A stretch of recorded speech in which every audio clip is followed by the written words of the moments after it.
ನಮಸ್ತೆ ಮಕ್ಕಳ, welcome back to my channel. Please like, share and subscribe my channel. ಮಕ್ಕಳ, ಇವತ್ತು ನಾವು 8ನೇ ತರಗತಿಯ ಕನ್ನಡದಲ್ಲಿ ಬುದ್ಧನ ಸಲಹೆ ಈ ಒಂದು ಗದ್ಯಭಾಗಕ್ಕೆ ಸಂಬಂಧಪಟ್ಟಂತಹ ಎಲ್ಲ ಅಭ್ಯಾಸ ಪ್ರಶ್ನೋತ್ತರಗಳನ್ನ ಈಗ ನೋಡ್ತಾ ಹೋಗೋಣ. ಮೊದಲಿಗೆ ಕೃತಿಕಾರರ ಪರಿಚಯ. ಡಾಕ್ಟರ್ ನಿರುಪಮಾ ಅವರು 1933ರಲ್ಲಿ ತುಮಕೂರು ಜಿಲ್ಲೆಯ ಕೊರಟಗೆರೆ ತಾಲೂಕಿನ ಹೊಳವನಹಳ್ಳಿಯಲ್ಲಿ ಜನಿಸಿದರು. ಇವರು ಅಮೃತ ಕಲಶ, ಪರಿತ್ಯಕ್ತೆ, ಭುವನ ವಿಜಯ, ಭಾರತೀಯ ನಾರಿ, ನಡೆದು ಬಂದ ದಾರಿ, ಭಾವಮುಖಿ, ರಣಹದ್ದು, ಅಧಿಕಾರಿಗಳ ಅವಾಂತರ ಇನ್ನು ಮುಂತಾದ ಕೃತಿಗಳನ್ನು ಬರೆದಿದ್ದಾರೆ. ಇವರಿಗೆ ಯುನಿಸೆಫ್ ಮಕ್ಕಳ ಸಾಹಿತ್ಯ, ಶಾಶ್ವತ ಸಂಸ್ಥೆಯ ಸದೋದಿತ ಪ್ರಶಸ್ತಿ, ಆರ್ಯಭಟ ಪ್ರಶಸ್ತಿ, ಅನುಪಮ ಪ್ರಶಸ್ತಿ, ಸಾಹಿತ್ಯ ಶಿರೋಮಣಿ ಪ್ರಶಸ್ತಿ, ಅತ್ತಿಮಬ್ಬೆ ಪ್ರಶಸ್ತಿಗಳು ಲಭಿಸಿವೆ. ಬುದ್ಧನ ಸಲಹೆ ಕಥೆಯನ್ನು ಶತಮಾನದ ಮಕ್ಕಳ ಸಾಹಿತ್ಯ ಪುಸ್ತಕದಿಂದ ಆಯ್ದುಕೊಳ್ಳಲಾಗಿದೆ. ಫಸ್ಟ್ ಹೆಡಿಂಗ್ ನೋಡಿ ಮಕ್ಕಳ. ಬಿಟ್ಟ ಸ್ಥಳಗಳನ್ನು ಸೂಕ್ತ ಪದದಿಂದ ಭರ್ತಿ ಮಾಡಿರಿ. ಮೊದಲನೇ ಬಿಟ್ಟ ಸ್ಥಳ, ಸಿದ್ಧಾರ್ಥನ ತಂದೆಯ ಹೆಸರು ಡ್ಯಾಶ್. ಉತ್ತರ ಶುದ್ಧೋಧನ. ಸಿದ್ಧಾರ್ಥನ ತಂದೆಯ ಹೆಸರು ಶುದ್ಧೋಧನ. ಎರಡನೇ ಬಿಟ್ಟ ಸ್ಥಳ, ವತ್ಸ ಮತ್ತು ಮಗಧ ರಾಜ್ಯಗಳ ನಡುವೆ ಹರಿಯುವ ನದಿ ಡ್ಯಾಶ್. ಉತ್ತರ ಗಂಗಾ ನದಿ. ವತ್ಸ ಮತ್ತು ಮಗಧ ರಾಜ್ಯಗಳ ನಡುವೆ ಹರಿಯುವಂತಹ ನದಿ ಗಂಗಾ ನದಿ.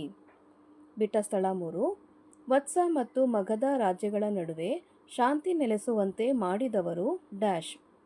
ಉತ್ತರ ಭಗವಾನ್ ಬುದ್ಧ. ವತ್ಸ ಮತ್ತು ಮಗಧ ರಾಜ್ಯಗಳ ನಡುವೆ ಶಾಂತಿ ನೆಲೆಸುವಂತೆ ಮಾಡಿದವರು ಭಗವಾನ್ ಬುದ್ಧ.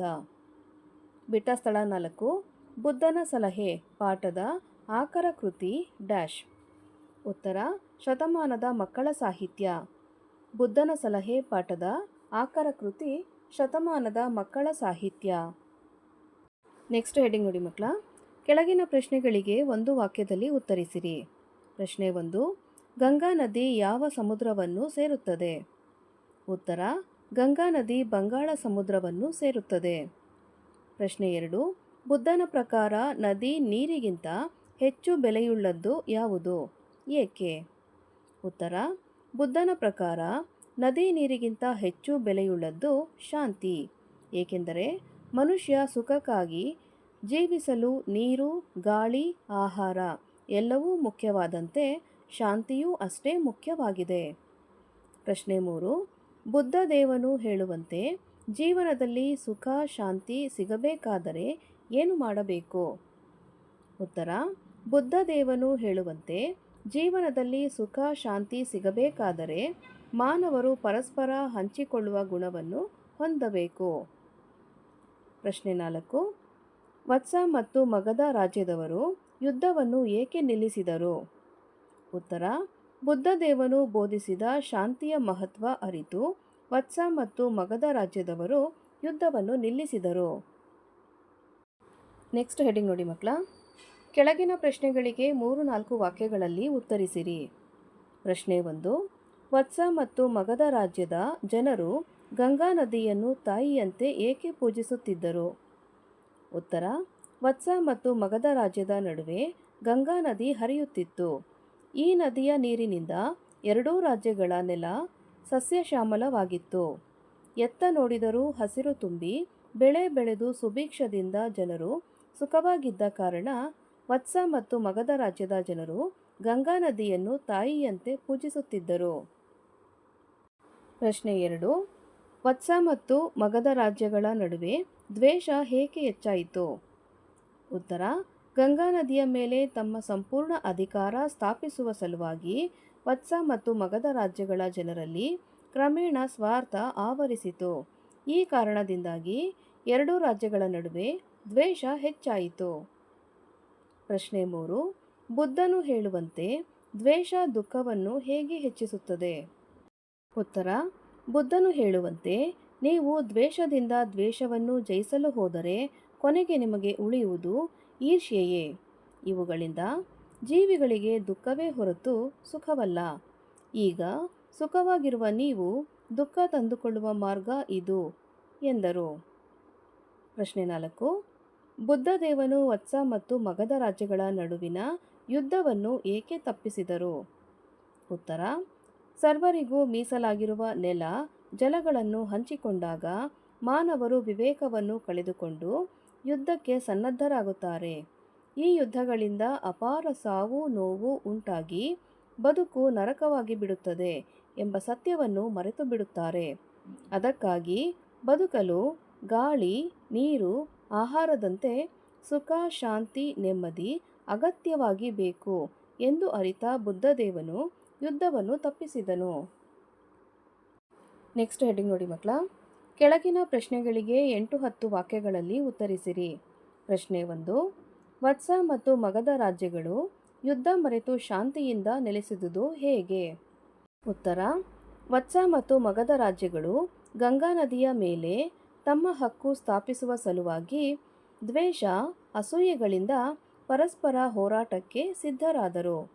ಆ ಸಮಯದಲ್ಲಿ ಬುದ್ಧದೇವನು ಆಗಮಿಸಿ ಇಬ್ಬರೂ ರಾಜ ಮಂತ್ರಿಗಳಿಗೆ ನದಿಯ ನೀರು, ಮಾನವನ ರಕ್ತಗಳಲ್ಲಿ ಯಾವುದಕ್ಕೆ ಬೆಲೆ ಹೆಚ್ಚು ಎಂದು ಕೇಳಿದರು. ಆಗ ಮಂತ್ರಿಗಳು ರಕ್ತವೆಂಬ ಉತ್ತರ ಕೊಟ್ಟರು.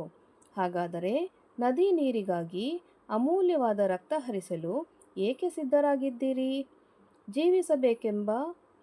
ಜೀವಿಸಬೇಕೆಂದ ಮೇಲೆ ಸಾಯಲೇಕೆ ಯುದ್ಧವನ್ನು ಆರಿಸಿಕೊಂಡಿದ್ದೀರಿ?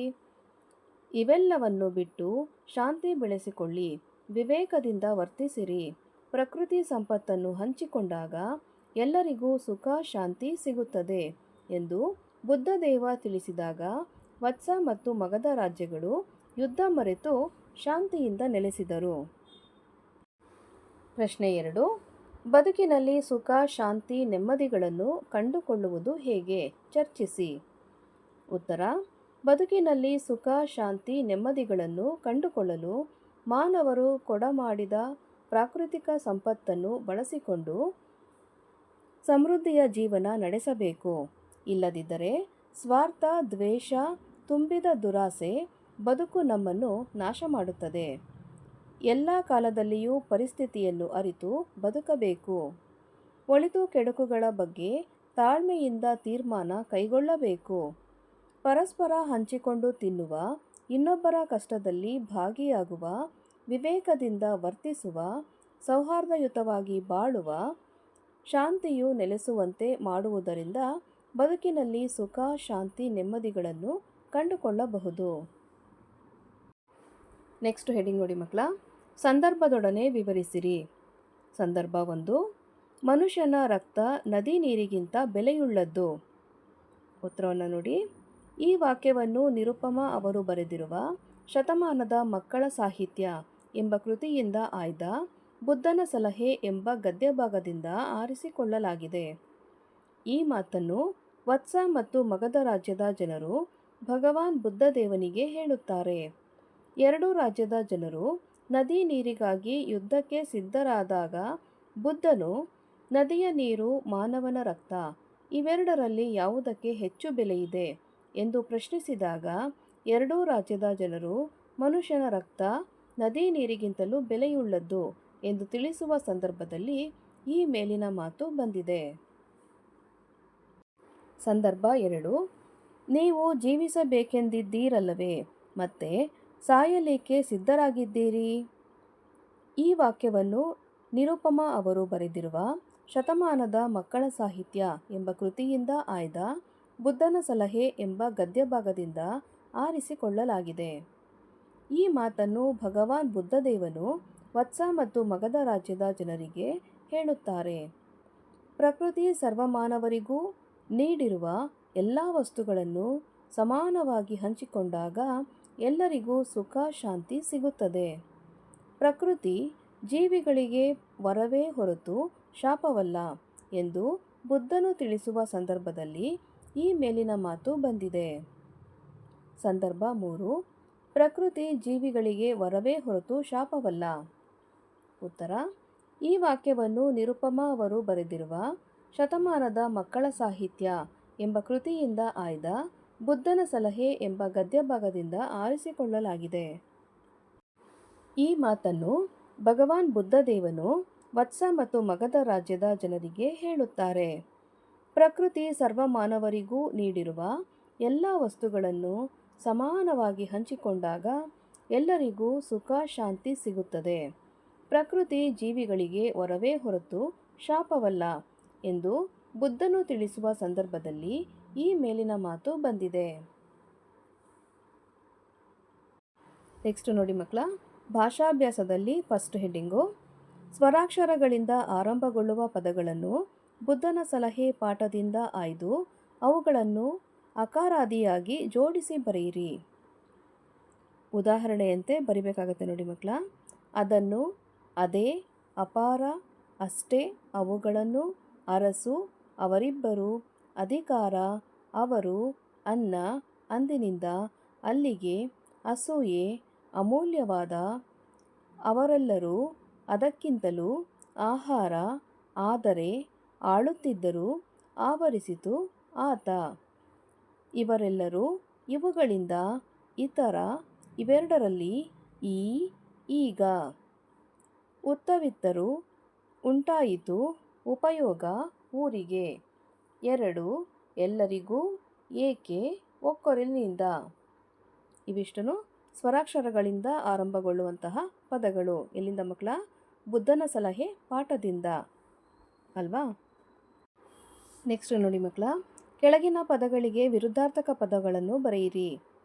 ವಿರುದ್ಧಾರ್ಥಕ ಪದಗಳು: ಮೌಲ್ಯ, ಅಪಮೌಲ್ಯ, ಸುಖ, ದುಃಖ, ವರ, ಶಾಪ, ಸತ್ಯ, ಅಸತ್ಯ, ಪವಿತ್ರ, ಅಪವಿತ್ರ, ಸ್ವಾರ್ಥ, ನಿಸ್ವಾರ್ಥ. ನೆಕ್ಸ್ಟ್ ಹೆಡಿಂಗ್ ನೋಡಿ, ಕೆಳಗಿನ ಪದಗಳನ್ನು ಸ್ವಂತ ವಾಕ್ಯದಲ್ಲಿ ಉಪಯೋಗಿಸಿರಿ. ಹಿಂಜರಿಕೆ: ಕೆಲವು ಮಕ್ಕಳು ಹಿರಿಯರ ಮುಂದೆ ಮಾತನಾಡಲು ಹಿಂಜರಿಯುತ್ತಾರೆ.